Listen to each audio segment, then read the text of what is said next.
Abran sus Biblias conmigo en Apocalipsis 4. Apocalipsis capítulo 4. Estamos entrando a un terreno un poco conocido. La mayoría de las predicaciones que hay terminan en el capítulo 3, versículo último. Nadie se atreve a ir más para allá, y claro, porque en comparación es más claro y más fácil explicar o predicar acerca de la situación de las iglesias que de Apocalipsis, pero nosotros estamos convencidos que la promesa de bienaventuranza es correcta. Bienaventurados los que leen en voz alta, escuchan la palabra de esa profecía y guardan las palabras en su corazón. Una promesa de bienaventuranza para aquel que escucha la profecía de este libro. Leemos entonces la palabra de Dios. Esta es la palabra de Dios. No es menos que la palabra que escucharon los judíos en el monte Sinaí. Esta es la palabra de Dios. Dice el apóstol Juan, después de terminar la carta a la Odisea, dice, después de esto miré y he aquí una puerta abierta en el cielo. Y la primera voz que oí, como de trompeta, hablando conmigo, dijo, sube acá y yo te mostraré las cosas que sucederán después de estas. Y al instante yo estaba en el espíritu, y he aquí un trono establecido en el cielo, y en el trono uno sentado. Y el aspecto del que estaba sentado era semejante a piedra de jaspe y de cornalina, y había alrededor del trono un arco iris, semejante en aspecto a la esmeralda. Y alrededor del trono había 24 tronos, y vi sentados en los tronos a 24 ancianos, vestidos de ropas blancas, con coronas de oro en sus cabezas. Y del trono salían relámpagos y truenos y voces. Y delante del trono ardían 7 lámparas de fuego, las cuales son los 7 espíritus de Dios. Y delante del trono había como un mar de vidrio semejante al cristal. Y junto al trono y alrededor del trono 4 seres vivientes llenos de ojos delante y detrás. Y el primer ser viviente era semejante a un león, y el segundo era semejante a un becerro, y el tercero tenía rostro como de hombre, y el cuarto era semejante a un águila volando. Y los 4 seres vivientes tenían cada uno 6 alas, y alrededor y por dentro estaban llenos de ojos, y no cesaban día y noche de decir, Santo, Santo, Santo es el Señor Dios Todopoderoso, el que era, el que es y el que ha de venir. Y siempre que aquellos seres vivientes dan gloria y honra y acción de gracias al que está sentado en el trono, al que vive por los siglos de los siglos, los 24 ancianos se postran delante del que está sentado en el trono y adoran al que vive por los siglos de los siglos y echan sus coronas delante del trono diciendo, Señor, digno eres de recibir la gloria y la honra y el poder, porque tú creaste todas las cosas y por tu voluntad existen y fueron creadas. Veamos entonces qué pasó antes de la visión. Antes de la visión tenemos la situación de una iglesia completamente destruida, una iglesia ciega espiritualmente. Pero a esta iglesia ciega, desnuda, pobre, no tiene la capacidad para ver su situación, es a la que se le ofrece las ofertas más maravillosas del Evangelio. La oferta más grande del Evangelio está en la carta de nuestro Señor a la iglesia de la Odisea. Vamos a recordar por un momento este mensaje tan increíble, la oferta del Evangelio. En primer lugar, recordemos la condición del hombre en su pecado descrita por el Señor. Porque tú dices, yo soy rico y de ninguna cosa tengo necesidad. No es la actitud de la mayoría del mundo cuando se le ofrece el Evangelio. Yo estoy bien, no necesito nada. Pero, dice el Señor, no sabes que tú eres un desventurado, miserable, pobre, ciego y desnudo. En segundo lugar, recordemos la oferta entonces maravillosa del Evangelio. A esta persona que está pobre, ciega, miserable, desnuda y desventurada, se le dice: yo te aconsejo que de mí compres oro refinado en fuego para que seas rico, y vestiduras blancas para vestirte, y que no se descubra la vergüenza de tu desnudez, y unge tus ojos con colirio para que veas. Versículo 18 del capítulo 3.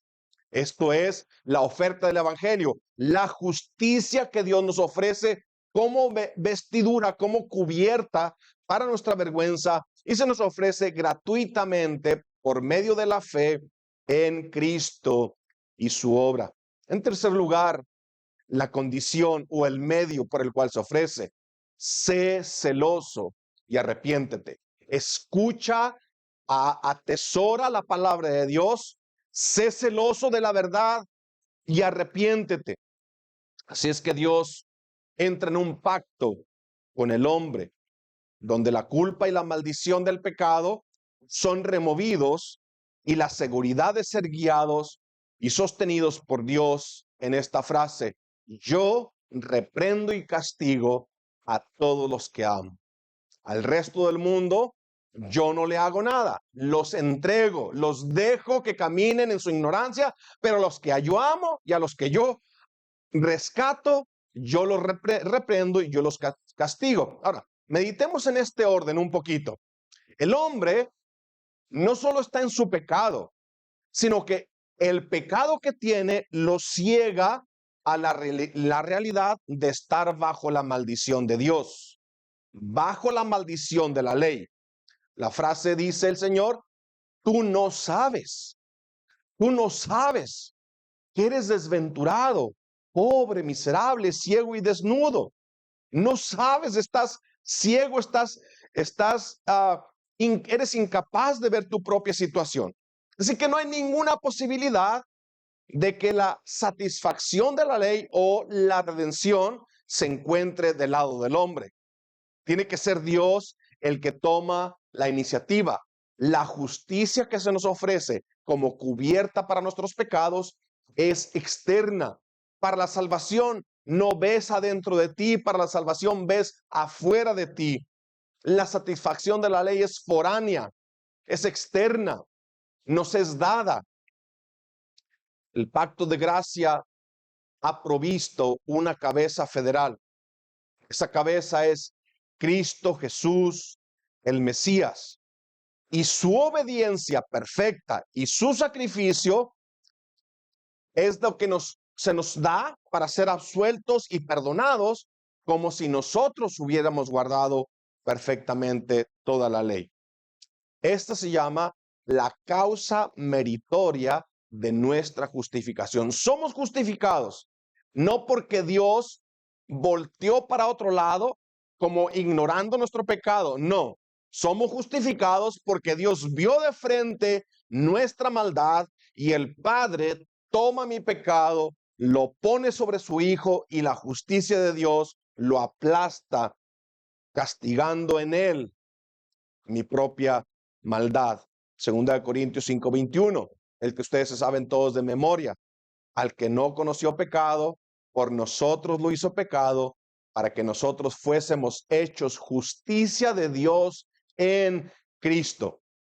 Y así como por la desobediencia de un hombre muchos fueron constituidos pecadores, es decir, descendientes de Adán, así ahora por la obediencia de uno seremos constituidos justos. Romanos 5:19. Esa satisfacción de las demandas de la ley por el mediador nos es imputada a todos los creyentes, y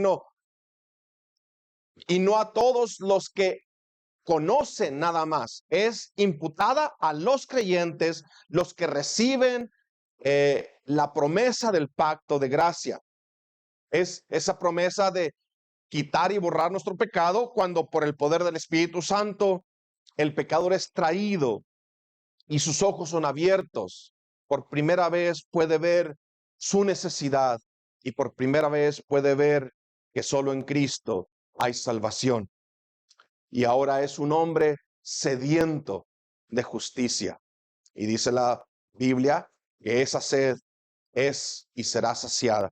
Es así que Dios entra en pacto con el hombre. El sacrificio de Cristo en la cruz, lo que él obtuvo para su iglesia, ese es oro refinado, ofrecido gratuitamente. Los méritos de su obediencia perfecta a toda la ley, su entrega voluntaria, esa es la vestidura que cubre la vergüenza de nuestra desnudez. Y el Espíritu Santo, por medio de la predicación de la palabra, es el colirio que abrió nuestros ojos a esta oferta de la gracia de Dios. El que tenga oído, dice el Señor Jesucristo, oiga lo que el Espíritu dice a las iglesias. Y así entramos en capítulo 4. Esta es la situación de la iglesia de la Odisea. Es decir, una iglesia ciega, pobre, miserable, desnuda. Se le ofrece el evangelio. Y entonces le presenta el Señor al apóstol Juan el capítulo 4 después de la carta a la Odisea.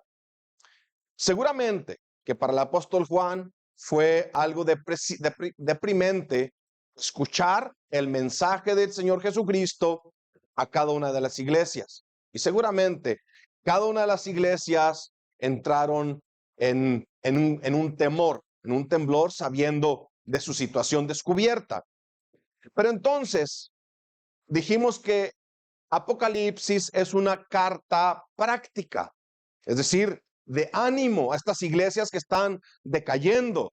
Apocalipsis es algo que los va a animar, los va a exhortar a caminar de nuevo, a recuperar el primer amor, a tomar la corona, seguir adelante, a luchar y vencer. Vimos entonces el mensaje deprimente, pero entonces ahora, en esta parte, el Señor le muestra al apóstol Juan que el Señor sigue reinando. El Señor está en su trono. Esto de la persecución del imperio en contra del cristianismo, de los cristianos débiles cayendo en la doctrina falsa, siendo atacados por los falsos maestros, las iglesias decayendo, a este se le muestra el trono del Señor.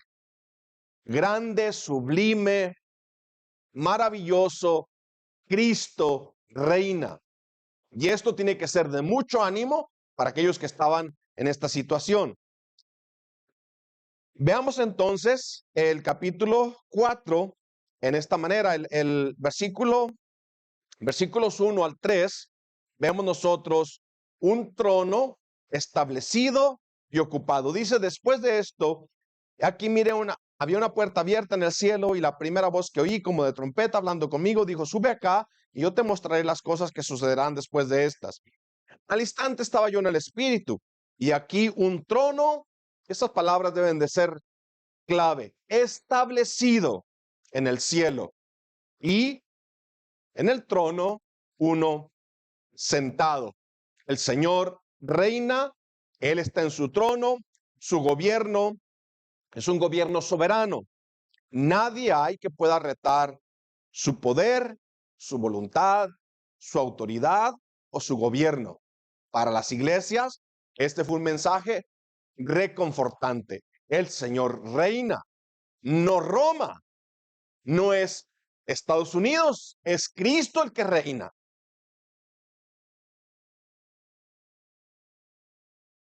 Y luego vemos en el trono a toda la creación alabando al que está sentado en el trono, de los versículos 4 al 11. La iglesia adora a su Señor, no importa la situación en la que esté. Y en el cielo esa adoración es explicada o revelada. Él está sentado en su trono y todos lo adoran. La iglesia triunfante en el cielo lo adora perfectamente, pero la iglesia triunfante en el cielo es una iglesia incompleta. Le falta a nosotros. Y la iglesia militante, pero imperfecta, ahora la vemos nosotros en el capítulo 4, juntas a las dos, ya como un solo cuerpo, como una sola congregación, perfecta y completa, y luego esa adoración se une a los millares y millares de seres espirituales que están ahora mismo adorando al Señor en su trono. Es solo la iglesia quien adora al Señor como su creador, pero lo adora también como su redentor. La iglesia está dirigida por estos cuatro seres vivientes que se postran delante del que está sentado en el trono, lo adoran, y luego cuando estos cuatro seres vivientes adoran, entonces la iglesia representada por los 24 ancianos también se une a esa adoración. Y luego hacen dos cosas: se quitan la corona, la ponen delante del trono y luego dicen: tú eres digno de recibir toda la gloria y toda la alabanza y todo el poder. ¿Por qué? Tú eres el que hace todo, eres el creador de todo. Todas las cosas se sostienen por ti. Ahora, nosotros lo adoramos de una manera limitada por muchas cosas. Nuestro cansancio, nuestro pecado, nuestro tiempo es limitado. En el cielo la adoración es ininterrumpida, constante. Pero cuando estudiamos teología, nosotros nos damos cuenta de una cosa: entre más conoces a Dios, más indigno te ves tú. No va a llegar el momento, mis hermanos, que nos acerquemos al trono de Dios a adorarlo con una liviandad, como con una dignidad propia. Al contrario, siempre aquí y en la eternidad nos acercaremos al trono de Dios y nos sentiremos inadecuados y nos sentiremos movidos a declarar que Él es el único que merece recibir toda la alabanza y toda la gloria. Ahora, entramos así de lleno al capítulo 4 y de entrada ya comenzamos a ver nuestra propia nuestra propia indignidad. Nos sentimos inadecuados para hacer esta adoración, pero lo hacemos otra vez no porque seamos dignos en nosotros mismos, lo hacemos porque Él es digno, no porque yo sea digno. Lo adoramos porque Él merece ser adorado. Y seremos de las pocas congregaciones, como dije antes, que pasamos más allá del capítulo 3. Y espero que Dios me dé sabiduría a mí para llevarlo en este recorrido de adoración a nuestro Señor Jesucristo. Esta es la revelación de nuestro Señor Jesucristo. Y luego la reacción a la revelación de Jesucristo es que su iglesia lo adora. Pero lo hacemos así, con reverencia, con admiración, y lo hacemos con el propósito de adorar a Dios soberano y humillar nuestras almas, mantenernos humildes. Este es el lugar más seguro.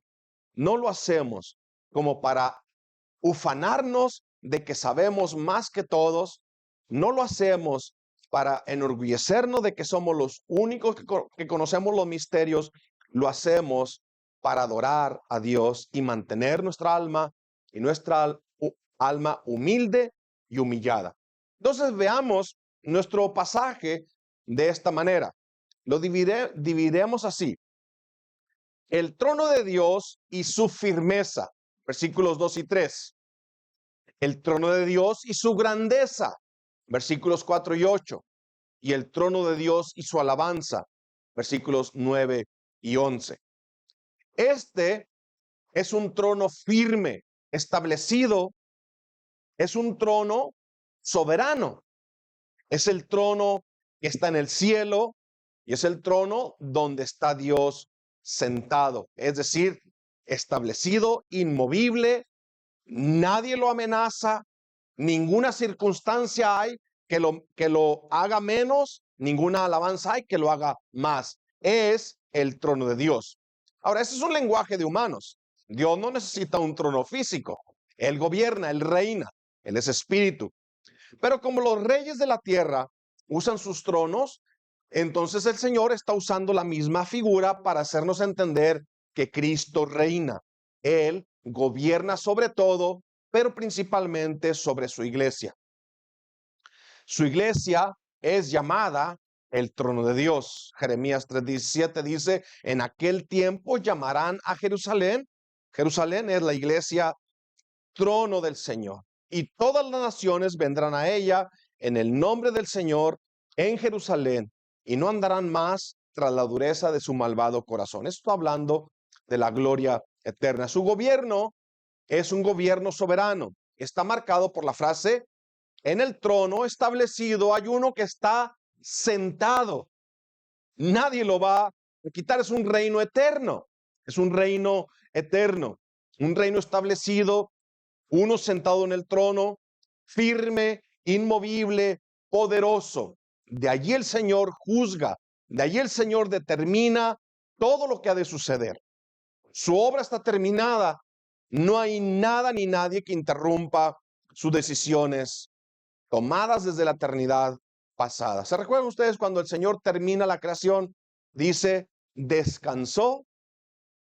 Y luego cuando el Señor Jesucristo asciende al cielo, dice la Escritura que se sentó a la diestra del Padre. Es decir, terminado. He terminado la obra, está completa, no le falta absolutamente nada. Pero hay una obra que el Señor aún no termina. La reunión o la juntar a su pueblo de entre todas las naciones. Aquí en Fort Pierce todavía hay aquellos que necesitan escuchar el evangelio y que han de venir rendidos al Señor Jesucristo. Y mientras su obra continúa y su iglesia sufre el menosprecio del mundo y la persecución, dice la Biblia que cuando sus hijos son perseguidos, el Señor está de pie. Hechos 7:55 dice, Esteban, lleno del Espíritu Santo, es decir, cuando los fariseos lo están apedreando y lo están matando, dice Esteban que él vio los cielos abiertos y vio la gloria de Dios. Y dice, y vi a Jesús de pie a la diestra del Padre.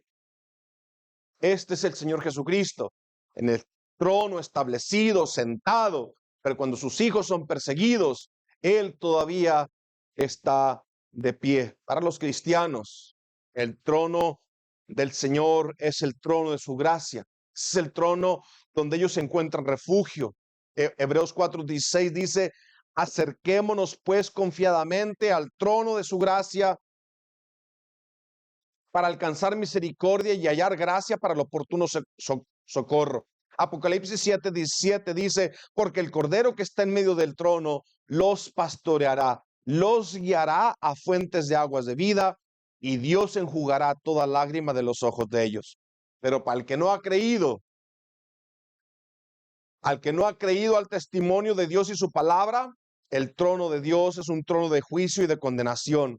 Salmo 11:4 dice, el Señor está en su santo templo, el trono del Señor está en los cielos, sus ojos contemplan, sus párpados examinan a los hijos de los hombres. Salmo 7:11 dice, Dios es juez justo y Dios está airado con el impío todos los días. Y Mateo 25:31-32, hablando de este trono. En aquel tiempo dice, vendrán los ángeles junto con él y se sentará en su trono de gloria y serán reunidas delante de él todas las naciones y apartará los unos de los otros como el pastor aparta las ovejas de los cabritos. El trono de Dios es un trono firme y el aspecto del que está sentado en el trono exalta esa firmeza. Su soberanía es majestuosa. Versículo 3 de Apocalipsis nos dice así, el aspecto del que está sentado era semejante a piedra de jaspe y de cornalina, y había alrededor del trono un arco iris, semejante en aspecto a la esmeralda. Yo quiero que empiece a notar esta palabra, alrededor, delante, alrededor del trono, delante del trono. Este arco iris nos recuerda a nosotros el pacto que Dios hizo con Noé. Pero nosotros alcanzamos a ver el arco iris nada más a la mitad, a menos que estés en una nave espacial. Pero de aquí de la Tierra, el arco iris siempre se alcanza a ver nada más la mitad. En el trono es un arco iris completo, es decir, todas las promesas del Señor son sí y amén, cumplidas, firmes, dignas de confianza. El Señor reunió a su pueblo de entre todas las naciones y lo hace uno solo por toda la eternidad, para siempre. Apocalipsis 21:5 dice así: y el que estaba sentado en el trono dijo: he aquí yo hago nuevas todas las cosas. Y me dijo: escribe, porque estas palabras son fieles y verdaderas. Mis hermanos, el Señor se ha propuesto sacar un pueblo de entre el mundo, de entre todas las naciones, y hacer un pueblo para Él mismo, para su gloria, para su alabanza. Vemos entonces el trono de Dios y su firmeza. Veamos entonces el trono de Dios y su grandeza. Esta es la gloria de Dios revelada a su iglesia. El versículo 4 al 8. Alrededor del trono, otra vez la misma palabra. Vemos el trono de Dios y su firmeza, el trono de Dios y su soberanía, el trono de Dios y su juicio, el trono de Dios y su gracia para los hijos. Ahora veamos el trono de Dios y la grandeza de esa revelación. El versículo 4 dice: y alrededor del trono había 24 tronos, y vi sentados en los tronos a 24 ancianos, vestidos de ropas blancas, con coronas de oro en sus cabezas, y del trono salían relámpagos y truenos y voces, y delante del trono ardían 7 lámparas de fuego, las cuales son los 7 espíritus de Dios. Y delante del trono había como un mar de vidrio, semejante al cristal, y junto al trono y alrededor del trono 4 seres vivientes llenos de ojos por delante y por detrás. El primer ser viviente era semejante a un león, el segundo era semejante a un becerro, el tercero tenía rostro como de hombre, y el cuarto era semejante a un águila volando. Y los 4 seres vivientes tenían cada uno 6 alas, y alrededor y por dentro estaban llenos de ojos, y no cesaban día y noche de decir: santo, santo, santo es el Señor Dios Todopoderoso, el que era, el que es y el que ha de venir. La iglesia triunfante, la iglesia militante, ahora como un solo pueblo, representada en los 24 ancianos, vestidos de ropa blancas, con coronas de oro en sus cabezas, adorando al Señor. ¿Dónde? Alrededor del trono. Del trono salían relámpagos y truenos y voces. Esta es la voz poderosa del Señor. La iglesia no puede desconfiar en el poder de la palabra del Señor. Esa es la voz de Dios llamando todavía a pecadores al arrepentimiento, y es lo que tenemos en nuestras manos. Es un tesoro que se nos ha dado. Este tesoro no debe ser menospreciado. No podemos ahora empezar a creer que seremos más sabios que Dios y usar otros métodos para alcanzar al mundo. De este trono establecido, firme, eterno, de ahí sale la voz del Señor. Pero escuche, ahora entonces el 5, delante del trono ardían 7 lámparas de fuego, las cuales son los 7 espíritus de Dios. Y habíamos dicho antes que este es el Espíritu Santo. El trono de Dios es el trono del Trino Dios. ¿Y quién más puede hacer efectiva la palabra de Dios sino el Espíritu Santo? Es el Espíritu Santo el único que hace eficaz la palabra de Dios.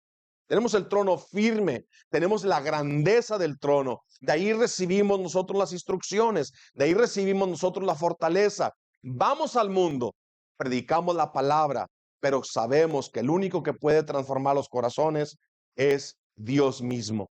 Tenemos esto entregado como un tesoro invaluable. Amada congregación, yo te ruego, no podemos desconfiar del poder de la palabra ni del poder del Espíritu Santo usando la palabra de Dios para transformar vidas. No necesitas ser un teólogo graduado de un instituto bíblico.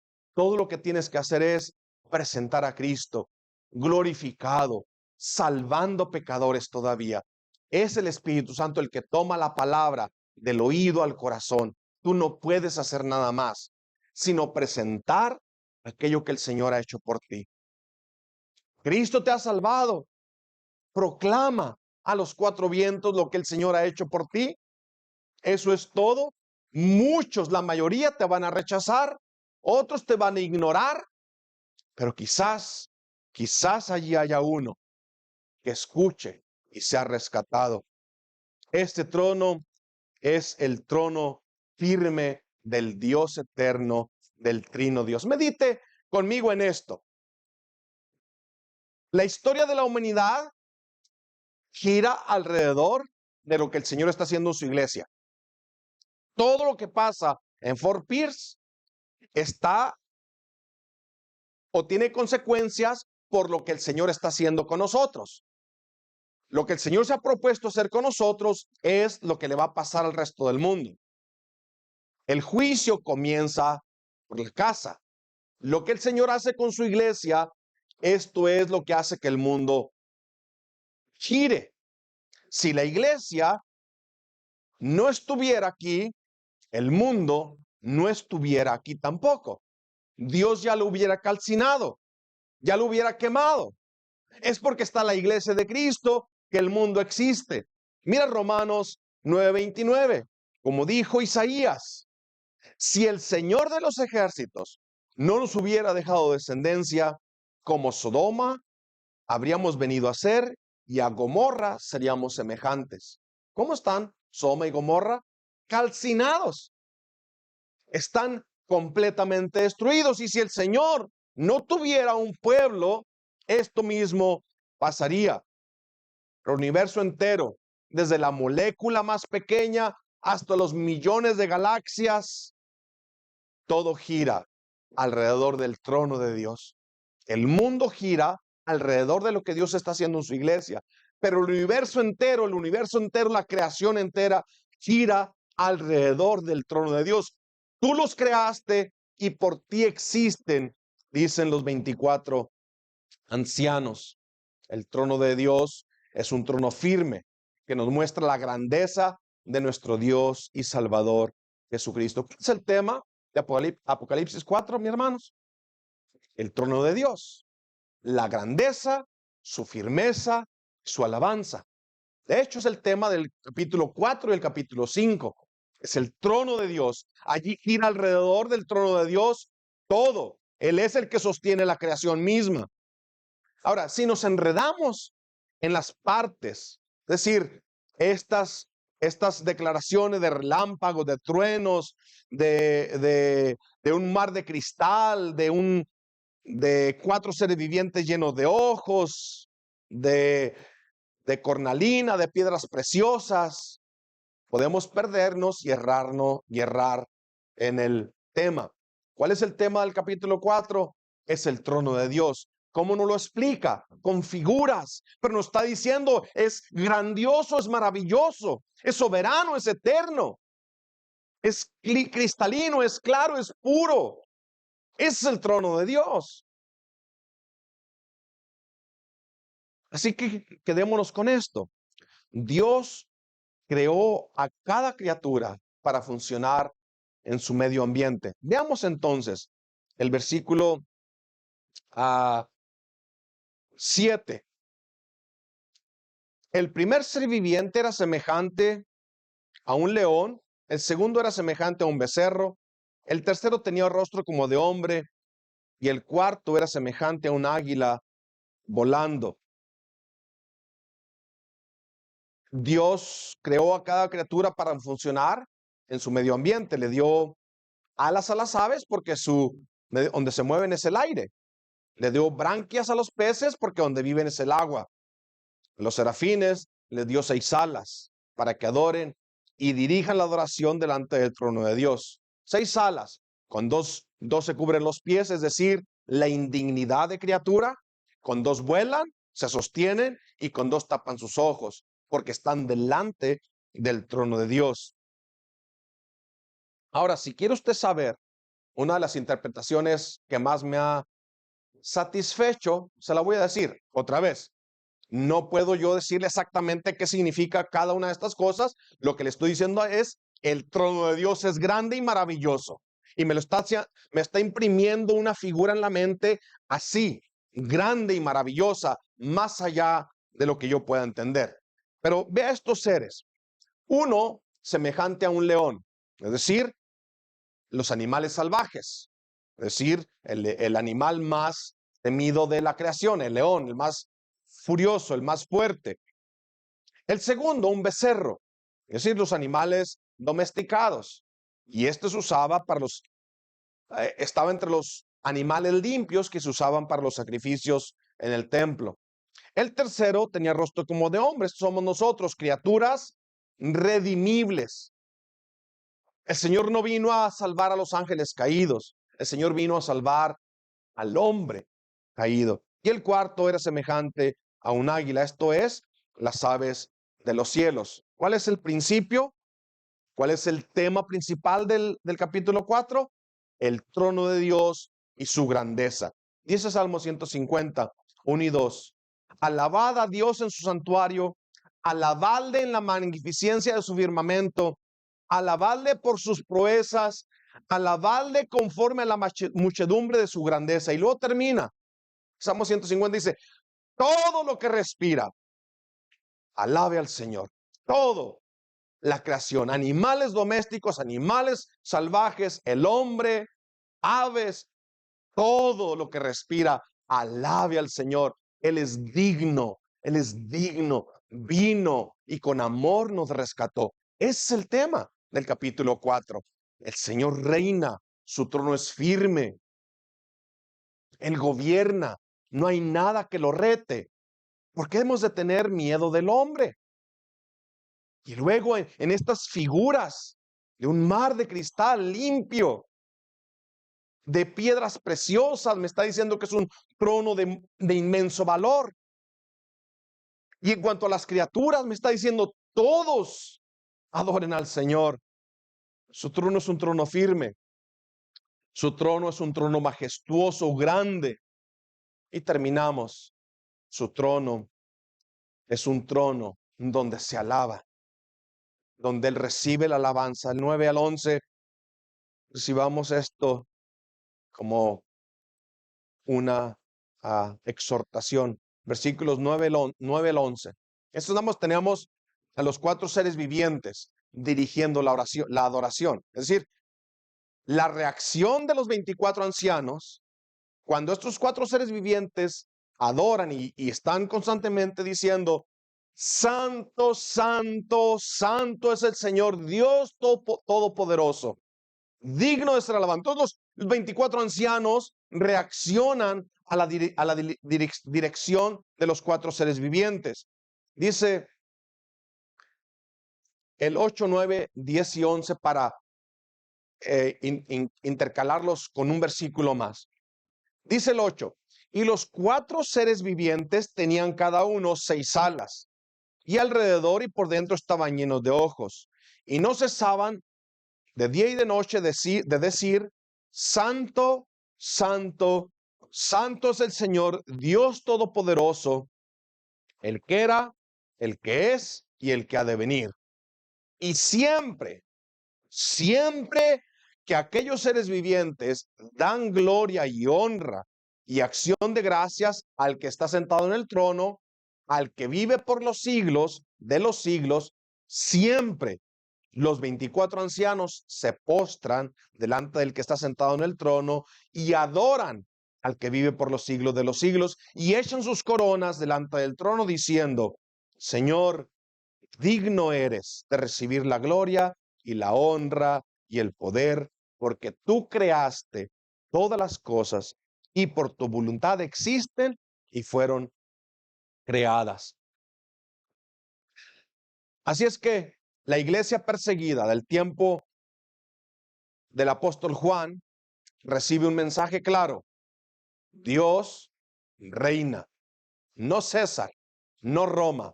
El Señor reina y el Señor es alabado todo el tiempo, se opongan o no los gobiernos de este mundo. Los hijos del Señor lo adoran. El hombre, el gobierno, el más poderoso de todos, no tiene poder para luchar contra la iglesia de Cristo. Así que los cuatro seres vivientes dirigen la adoración. ¿Y cómo es su adoración? Ininterrumpida, constante. R.C. Sproul dice de forma coloquial o llamativa que la Biblia nunca dice que Dios es amor, amor, amor. O la Biblia nunca dice Dios es misericordia, misericordia, misericordia. Pero sí dice la Biblia que Dios es santo, santo, santo. Es decir, su santidad es la corona del resto de sus atributos. ¿Cómo es su justicia? Santa. ¿Cómo es su ira? Santa. ¿Cómo es su poder? Santo. ¿Cómo es su compasión? Santa. Veamos entonces el mensaje a las iglesias en esta carta. Es decir, el Señor es capaz de hacer lo que ha dicho que va a hacer con su pueblo. Y esto debe dar descanso a los creyentes. De hecho, cada uno de los creyentes debe estar convencido de la fidelidad de la palabra de Dios, de sus promesas. Esto es lo que lo va a hacer sentir seguro. Esto es lo que lo va a hacer caminar con seguridad por la vida. Veamos entonces cómo estos seres vivientes nos muestran los atributos del Señor. Santo, santo, santo es el Señor, Dios Todopoderoso. Él es el Todopoderoso. Él es capaz de hacer y cumplir su voluntad en su pueblo. Los dioses de los pueblos son ídolos ciegos, mudos, inertes, y semejantes a ellos son los que los hacen y confían en ellos. Salmo 115. Lean el Salmo 115 cuando ustedes tengan tiempo. Pero sus ídolos son ciegos, mudos, inertes, no se pueden mover, los tienen que cargar. Yo le decía al sacerdote Ramón, oye Ramón, este salmo como que nos describe a nosotros, ¿no? En las procesiones. Hay que cargarlos porque no se pueden mover. Tienen boca, no hablan, ojos y no ven, manos y no sienten, y semejantes a ellos son todos los que los hacen. No así este Señor que está sentado en su trono, en un trono establecido. Es santo, 3 veces santo, es todopoderoso. El tercero quiero decir, es su eternidad. El que era, el que es y el que ha de venir. La santidad de Dios, la omnipotencia de Dios y la eternidad de Dios, el que era, el que es y el que ha de venir. Los pueblos adoran ídolos que pasan a la historia, no tienen vida en sí mismos. Jeremías 10:16 dice, no así la porción del Señor, no así la porción de Jacob, no así el pueblo de Dios, porque Él es su hacedor, Él es el hacedor de todo, e Israel es la vara de su heredad. El Señor de los ejércitos es su nombre. El pueblo de Dios tiene un Dios todopoderoso, eterno y santo. Por último, quiero que ponga atención en la adoración de los 24 ancianos. Cuando leemos de los 24 tronos y de los 24 tronos, 24 ancianos y 24 coronas. Ahí están. ¿Dónde? Alrededor del trono, delante del trono. Pudiera ser, sin ser dogmático, que está representada la iglesia del Antiguo Testamento y la iglesia del Nuevo Testamento, es decir, las 12 tribus de Israel y los 12 apóstoles. Pudiera ser. Lo que yo sí quiero decirle es, esta es la iglesia del Señor Jesucristo en el cielo, adorándolo por toda la eternidad. Pudiera ser, ¿no?, que se representa toda la iglesia del Señor, desde Adán hasta el último que ha de creer en estos 24 ancianos. Veamos entonces la reacción de estos 24 ancianos. ¿Qué hacen cuando los 4 seres vivientes dirigen la alabanza y la adoración delante del trono del Señor? Bueno, la Biblia dice, se postran delante del que está sentado en el trono y adoran al que vive por los siglos de los siglos. Esto nos muestra que aún en la eternidad, mis hermanos, seguiremos siendo criaturas redimidas. No dioses, como dicen los mormones, seremos criaturas redimidas. ¿Por qué? Porque en esta posición se postran. Es decir, al postrarse y adorar al que está sentado en el trono, no es producto de una confusión o de miedo o de ignorancia. No, no, están reconociendo, Él es el Señor, yo soy criatura. Cuando lo vas a adorar, no te quedas sentado en el trono. Se salen de su trono, rechazan su posición y se postran de aquel que está sentado en el trono, aquel que vive por los siglos de los siglos. La iglesia no adora al Dios no conocido. La iglesia adora al Señor que se ha dado a conocer. Esta es la revelación de Jesucristo, nuestro Señor. Se postran, echan sus coronas delante del trono. Veamos esto rápidamente. La Biblia nos habla de galardones, de coronas que reciben los creyentes. Por ejemplo, 2 Timoteo 4:8 nos dice, por lo demás, dice Pablo, me está guardada la corona de justicia, la cual el Señor me dará, juez justo en aquel día, y no solo a mí, sino también a todos los que aman su venida. Corona de justicia. 1 Pedro 5:4 dice, cuando aparezca el príncipe de los pastores, vosotros recibiréis la corona incorruptible de gloria. Pero ahora, en el cielo, esas coronas que les fueron dadas son quitadas y son puestas delante del trono y dicen, Señor, digno eres de recibir la gloria y la honra y el poder. ¿Por qué? Porque tú nos creaste, tú creaste todas las cosas y por tu voluntad existen y fueron creadas.